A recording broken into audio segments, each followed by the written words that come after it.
Flashback sur Séance Radio. Le cinématographe permet de projeter des images sur un écran. Toute l'actu des grands classiques du cinéma. Bientôt, les films vont être sonorisés.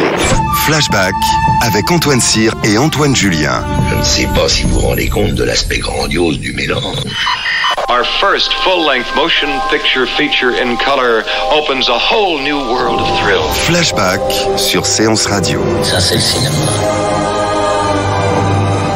L'événement du mois de novembre, c'est la diffusion sur Netflix de The Other Side of the Wind, le film posthume d'Orson Welles, ainsi que le ressorti en salle de Breaking Away de Peter Yates, L'Adieu aux armes de Frank Borzage, Drôle de Frimousse de Stanley Donen et Le Troisième Homme, le chef-d'œuvre de Carol Reed.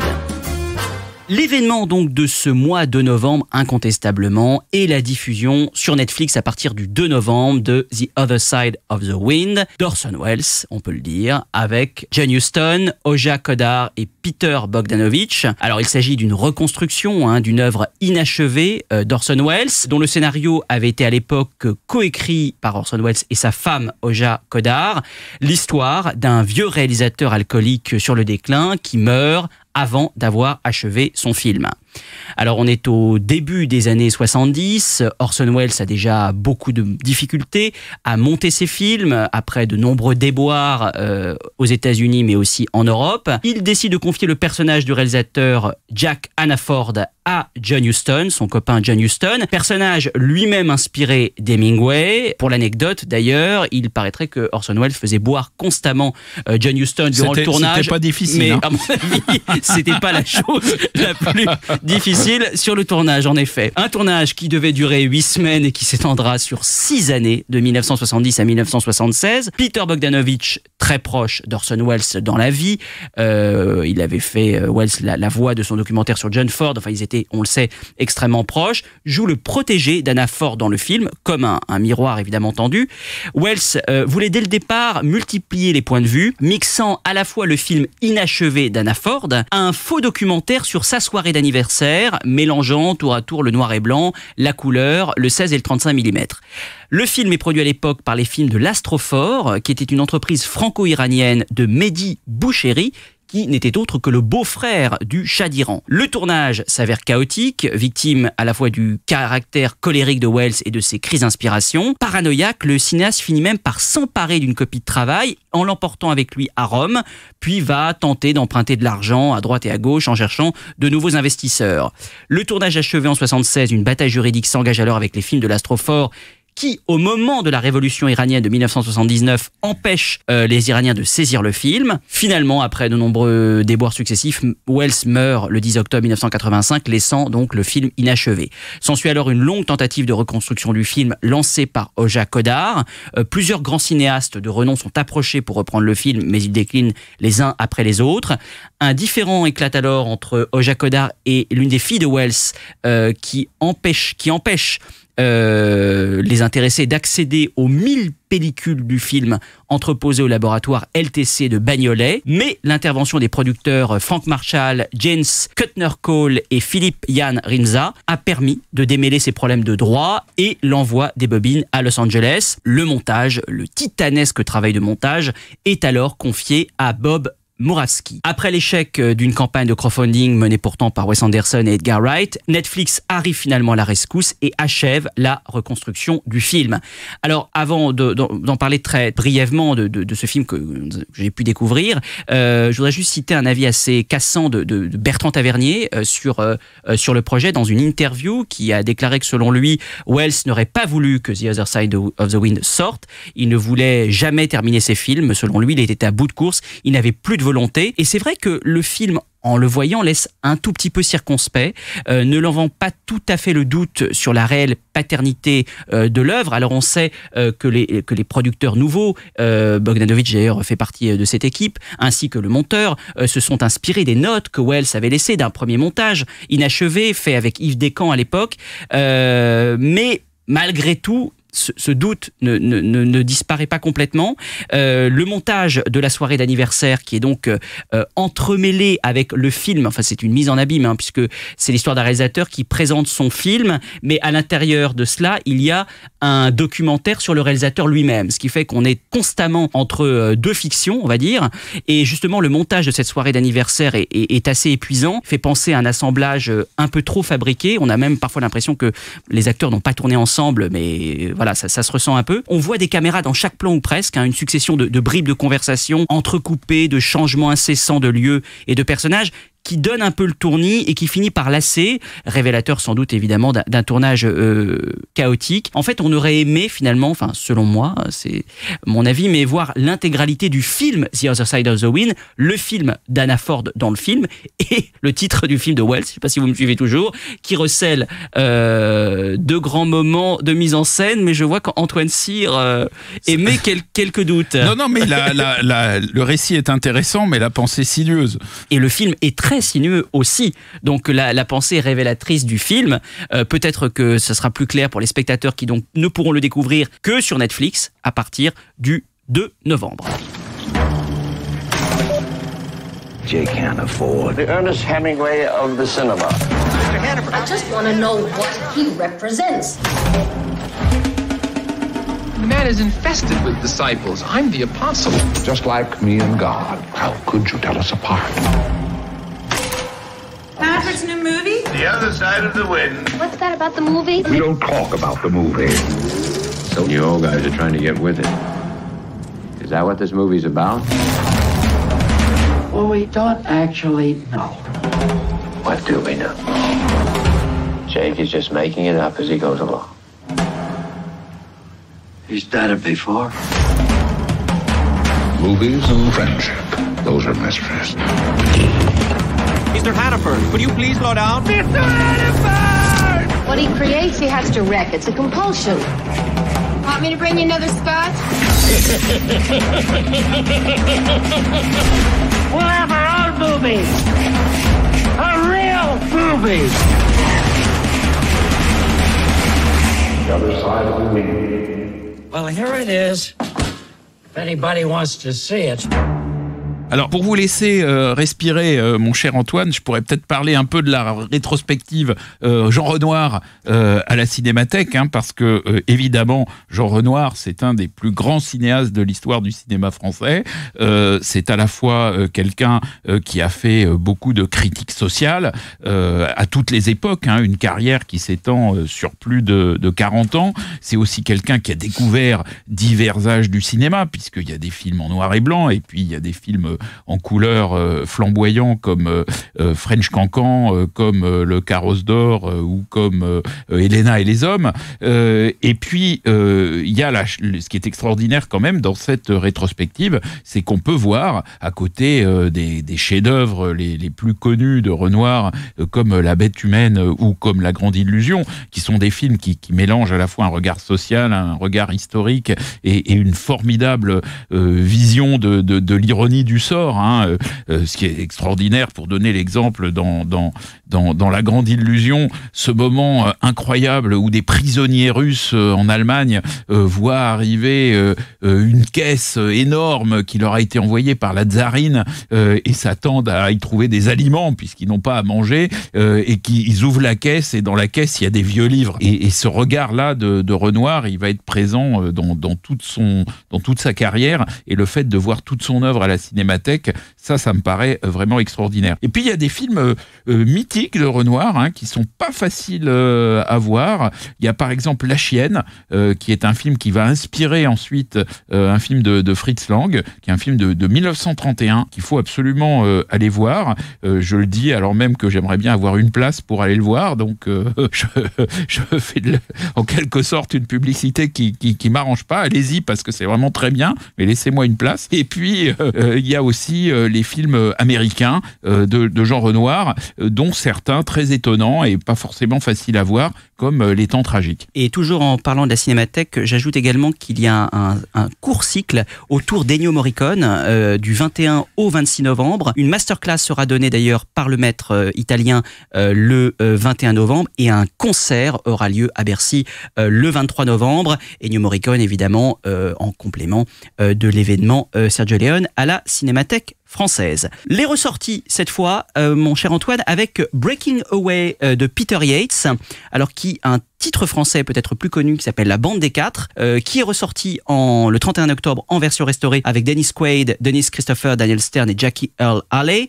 L'action du film se situe à Bloomington, dans l'Indiana, où 4 adolescents issus de la classe ouvrière trompent leur ennui entre baignade dans une carrière abandonnée, bagarre et drague. L'un d'entre eux, passionné par le cyclisme et l'Italie, va participer à une course le mettant en rivalité avec des étudiants issus de milieux plus favorisés. Le film est à la fois inspiré d'une histoire vraie, celle d'un coureur cycliste américain professionnel, David Blaze, qui avait réalisé les 139 tours sur 200 de la course Little 500 de l'université d'Indiana, que l'on voit dans le film, et autobiographique, mon cher Antoine, par le scénariste Steve Tesich, que vous affectionnez particulièrement, qui participa en 62 à cette course en tant que suppléant dans l'équipe de David Blaze. Oui, Steve Tesich, personnage assez fascinant, qui va faire le scénario de Georgia, d'Arthur Penn, qui est un film que j'aime beaucoup, mais qui va aussi faire le scénario du Monde selon Garp, et qui va faire un livre qui est un roman posthume, qui a eu énormément de succès et qui s'appelle Carou. Et donc, dans la bande des quatre, puisque Breaking Away en français c'était appelé la bande des quatre, on retrouve un des thèmes qui sont très chers à Steve Tesich, qui sont le thème de, disons, la bande des bourgeois et puis la bande des fauchés dans une ville de province américaine. C'est en fait, sur ce plan-là, on peut dire que la toile de fond de la bande des quatre est très proche de la toile de fond de Georgia. C'est très autobiographique. Il y a un peu de tendresse sur l'Amérique qui peut parfois évoquer les frères Cohen, mais qui est posée avec un regard peut-être plus grinçant, celui de Tesich étant celui d'un immigré qui a rêvé le rêve américain et qui a souvent trouvé que le rêve américain était un peu décevant et un peu dur aussi. Et là, cette dureté, on la voit à travers le sport et à travers cette course folle menée par ces étudiants américains pour gagner cette course un peu bizarre sur un circuit. On est proche d'Indianapolis, donc ils font une espèce de course comme la course automobile d'Indianapolis, sauf que c'est sur un circuit beaucoup plus petit avec des vélos et c'est visuellement très étonnant. Oui, c'est un morceau de bravoure réalisé par Peter Yates. On peut peut-être dire deux mots de Peter Yates, puisque voilà, il a été sans doute trop cantonné au succès de Bullitt, et il prouve là sur un très bon scénario que il pouvait réaliser autre chose, des films sensibles. D'ailleurs, ce film a été apprécié à l'époque, il a été nommé aux Oscars. Steve Tesich a remporté l'Oscar du scénario, et c'est ce que on pourrait mettre aussi en avant, c'est en effet la sensibilité de Peter Yates, qui réalise donc aussi bien les scènes de voiture que les courses à vélo, très clairement. C'est un film en effet très drôle, oui, par certains côtés. L'italianisation du personnage de Dennis Christopher recèle quand même des moments très, très cocasses, rythmés, sensibles, attachants. Et puis c'est une sorte aussi de précurseur du teen movie qui deviendra un genre en soi et qui fera florès dans les années 80, notamment avec les films de John Hughes. Donc à découvrir ou redécouvrir absolument dans les salles.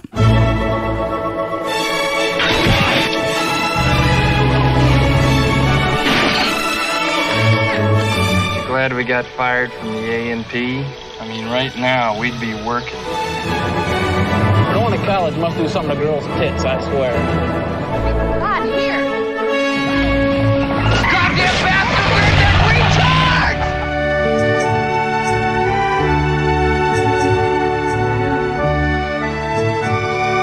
Buongiorno.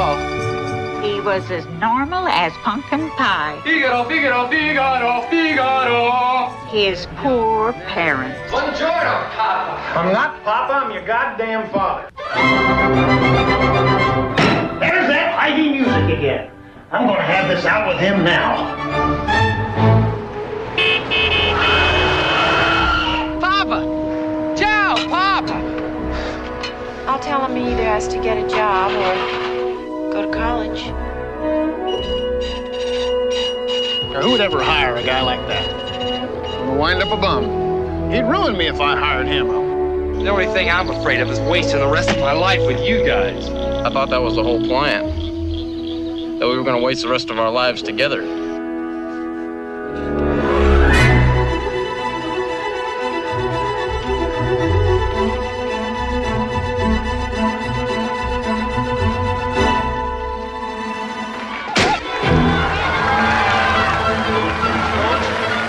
Ryder for the Cutter team is still out front.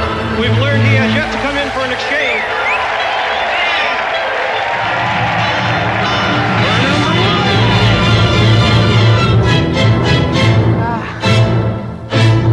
Autre ressortie, celle de L'Adieu aux armes, A Farewell to Arms, première version réalisée par Frank Borzage en 1932, qui ressort le 14 novembre en version restaurée. Antoine, avec Gary Cooper, Helen Hayes et Adolphe Manjou. Nous sommes dans le nord d'Italie en 17. Le lieutenant Frédéric Henry, joué par Gary Cooper, engagé volontaire américain dans le corps sanitaire de l'armée italienne, œuvre sur le front. Il porte assistance aux soldats alliés luttant contre les troupes austro-hongroises. C'est un osseur, tête brûlée, qui traverse avec une égale légèreté les dangers du front et les plaisirs de la vie, jusqu'au jour où il rencontre une jeune infirmière britannique qui a perdu son fiancé au front. Alors, c'est un film qui est tiré de Hemingway. Alors déjà, Hemingway n'avait pas forcément adoré le film qui avait été fait par Borzegui, qui est le vrai film fait par Borzegui est absolument sublime, hein, vous verrez. C'est bien que vous me corrigiez sur la prononciation de... Le personnage joué par Helen Hayes, qui était une très grande actrice de théâtre, qui a fait relativement peu de cinéma, mais qui était une des plus grandes actrices américaines, est magnifique.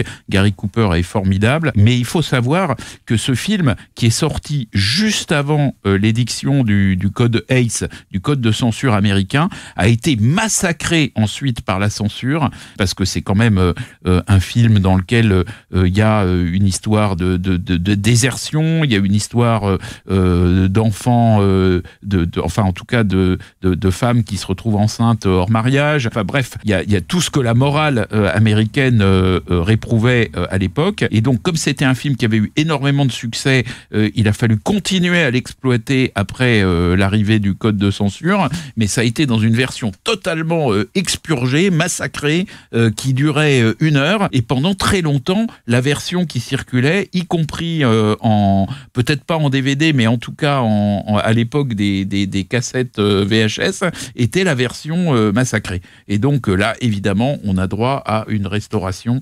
de la vraie version du vrai film de Borzegui, qui est magnifique. Qui est magnifique et qui comprend en plus formellement des vraies inventions. Il y a ce plan, je retiendrai juste ce plan subjectif de l'entrée à l'hôpital de Gary Cooper, suivi du baiser d'Helen Hayes qui envahit le cadre, photographié par le très grand Charles Lang, pour lequel d'ailleurs il remporte un Oscar. Donc c'est un film en effet absolument incontournable à redécouvrir dans les salles le 14 novembre.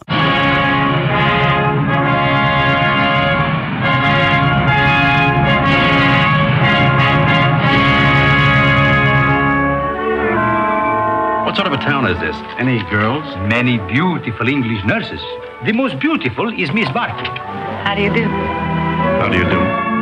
You're a grand girl. I'm a crazy girl. Why? To stay out here. Miss Barkley prefers you to me. You like her? No. I wish he could do something really sinful. Everything we do seems so innocent and right. You'll never get married. We will. No, you won't. You'll fight before you'll marry. Oh, we never fight. You've time yet. We won't fight ever. You'll die then. Fight or die. That's what people do. I'm going to be away for a while. Say I'll come back to Catherine. I'll come back to Catherine. I'll always come back. Un classique parmi les classiques, Drôle de frimousse, Antoine, de Stanley Donen, réalisé en 1957, ressort également dans les salles le 14 novembre. Alors, c'est un des premiers films vraiment tournés à Paris, un des premiers films musicaux américains vraiment tournés à Paris, parce qu'évidemment, il y a une référence dans ce domaine qui est Un Américain à Paris, tourné quelques années plus tôt par Vincente Minnelli, mais ce film n'a pratiquement pas été tourné à Paris. Il y a des magnifiques studios hollywoodiens qui tiennent lieu de Paris. Là, non, c'est différent. Stanley Donen et son équipe, qui comporte notamment Fred Astaire et Audrey Hepburn, se transportent à Paris avec des morceaux de bravoure de cinéma et de comédie musicale tournés sur la Tour Eiffel et dans différents hauts lieux de Paris. Et puis, d'ailleurs, un autre morceau de bravoure dans un endroit beaucoup moins connu à la fin du film, qui se déroule dans un château au bord d'un lac qui se trouve au nord de Paris. Et c'est un film qui est très intéressant parce qu'il dit beaucoup de choses du personnage d'Audrey Hepburn, puisque Audrey Hepburn joue dans ce film une libraire ou une bibliothécaire qui est très intellectuelle, et à la fois c'est cette intelligence qui fait sa beauté. Or, Audrey Hepburn, c'est bien une femme dont l'intelligence fait la beauté. Elle s'oppose, disons, aux femmes qui sont des femmes qui sont de pur sexe symbole. Audrey Hepburn, c'est tout à fait autre chose. Et en même temps, c'est quand même quand elle va se libérer de cet appareil intellectuel et aussi des existentialistes qui sont dépeints de manière très, très ironique et très drôle dans ce film, c'est quand elle va se défaire de cet attirail intellectuel et qu'elle va devenir une star de la mode, qu'elle accède quand même à une beauté radieuse. Donc c'est un film qui est très intéressant parce qu'il dit beaucoup de choses du rôle de l'intelligence dans la beauté, et en même temps du fait qu'à un moment la beauté, ça repose quand même aussi sur les apparences, et que se libérer de la pure intelligence est aussi le moyen d'accéder à la beauté. Donc voilà, je trouve que c'est en grand amateur d'Audrey Hepburn, j'aime beaucoup ce film pour ça. Et on termine cette partie ressortie avec Le Troisième Homme de Carol Reed, The Third Man, qui ressort en version restaurée 4K le 21 novembre avec Joseph Cotton, qui joue un écrivain américain qui s'appelle Holly Martins, qui arrive dans la Vienne occupée de l'immédiate après-guerre, invité par son ami Harry Lime, Orson Welles. Ce dernier vient de mourir dans un accident de la circulation. Martins choisit alors de mener sa propre enquête pour démasquer les assassins de son ami, mais rien ne va le préparer à ce qu'il va découvrir, avec également au casting, bien sûr, Alida Valli et Trevor Howard, sur un scénario de Graham Greene. Les versions divergent, parlons de cela tout de suite, quant à l'implication réelle de Welles dans la mise en scène. On a d'ailleurs parfois attribué la réalisation du film à Welles lui-même, alors que l'acteur-cinéaste a toujours admis assez honnêtement le travail de Carol Reed, à part quelques suggestions de plans, celui des doigts de son personnage agonisant à travers une grille d'égout. Alors, c'est vrai que si on analyse un peu le style visuel du film, qui est marqué par la profondeur de champ, les angles de caméra obliques presque systématiques, on ne peut pas toutefois s'empêcher de penser que Reed ait pu être influencé par Citizen Kane ou La Dame de Shanghai. Il y a l'anecdote de Welles qui a écrit la fameuse réplique du coucou que je vous laisserai redécouvrir à la vision de ce film. Welles qui d'ailleurs au départ avait accepté, d'abord pour des raisons d'argent, car il en avait besoin pour achever son Othello. Il avait déjà à l'époque du mal à financer ses films. Il refusa d'être filmé dans les égouts de Vienne, prétextant des raisons de santé. C'est pourquoi ces gros plans ont été tournés en studio à Londres, et les plans d'ensemble ont été tournés avec une doublure dans les rues de Vienne. D'ailleurs, il ne tourna qu'une semaine. Et puis, le film a pourtant la réputation d'avoir été principalement tourné en décor naturel, à l'instar des films néo-réalistes de cette époque. Il y a bien sûr, Antoine, la musique mythique célèbre d'Anton Karas que Carol Reed a rencontré par hasard dans un café de Vienne.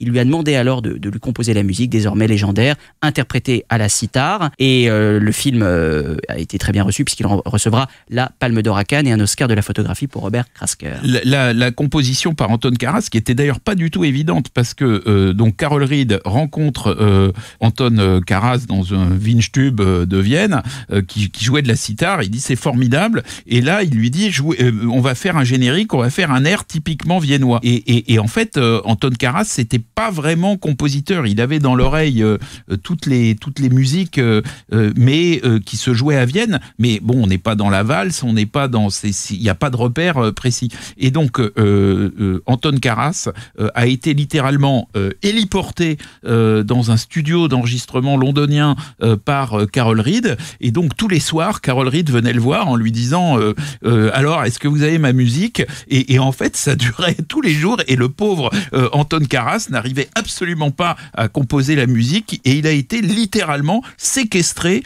pendant plusieurs mois. Alors il était séquestré, il était payé quand même, il était dans un bel hôtel, et évidemment ça le sortait un peu de sa vie viennoise, et puis un jour finalement il a sorti cette musique absolument mythique du Troisième Homme, qui a fait de lui une célébrité. Le pape a voulu le rencontrer, Il a même, à un moment, on lui a dit, il faut que tu ouvres toi-même le café qui sera le café d'Anton Karas, et tout le monde viendra à Vienne pour aller écouter Anton Karas qui joue l'air du Troisième Homme à la sitar à Vienne. Ça a duré quelques années, et puis à un moment, Anton Karas a dit, moi j'en ai assez, je suis pas patron de café, je suis pas star, et il s'est remis tranquillement à aller jouer de la sitar dans les cafés des autres, et il a terminé sa vie comme ça. Et le film fascine toujours autant par son atmosphère morbide de fin du monde, ses cadrages expressionnistes et ses nombreuses séquences inoubliables. L'homme au ballon, je pense à cette scène en particulier, ou l'apparition bien sûr d'Orson Welles, le plan final. Tout cela est bien sûr à redécouvrir. Pour l'anecdote, le film est joué depuis des décennies dans le même cinéma de Vienne, le Burgkino, qui le programme très régulièrement. Donc ce classique de Carol Reed est à voir et revoir. Antoine, 2 autres films de Carol Reed ressortent également dans les salles plus méconnues. Première Désillusion, réalisé en 1948, et L'Homme de Berlin, avec James Mason, réalisé en 1953. Oui, 2 très bons films. Carol Reed a fait plusieurs films avec James Mason. Il utilise très bien le personnage tragique de James Mason. Et puis, Première Désillusion, c'est un beau film assez tragique qui tourne autour de l'enfance, avec 2 acteurs magistraux qui sont Michel Morgan, qui est peut-être dans un des tout meilleur rôle de sa vie. Michel Morgan, qui avait passé une partie de sa vie sans un énorme succès d'ailleurs aux États-Unis, et qui là, rentrant en Europe, se retrouve en situation de jouer dans un film anglais où elle va parler anglais, puisque Carol Reed était anglais, et elle a comme acteur en face d'elle un autre monument du cinéma, cette fois-ci du cinéma britannique, qui est Ralph Richardson. Et donc c'est une histoire très amère, très angoissante, mais très belle, qui confirme que Carol Reed était un très grand cinéaste. Donc très grand cinéaste à redécouvrir dans les salles à partir du 21 novembre. Is Mr. Martins engaged on a new book? Yes. It's a murder story. It's based on fact. It's called The Third Man.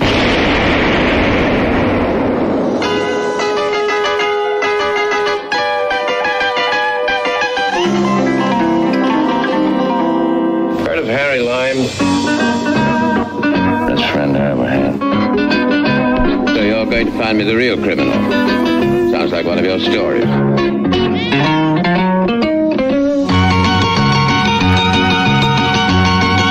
You're wrong about Harry. You're wrong about everything.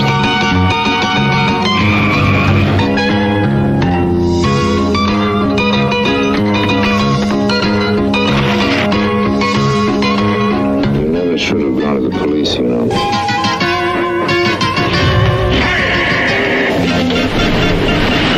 Come out, whoever you are.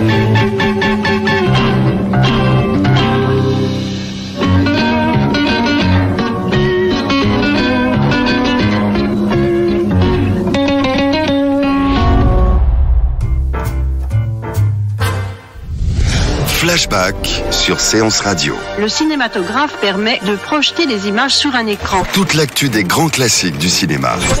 Bientôt, les films vont être sonorisés. Flashback avec Antoine Cyr et Antoine Julien. Je ne sais pas si vous vous rendez compte de l'aspect grandiose du mélange.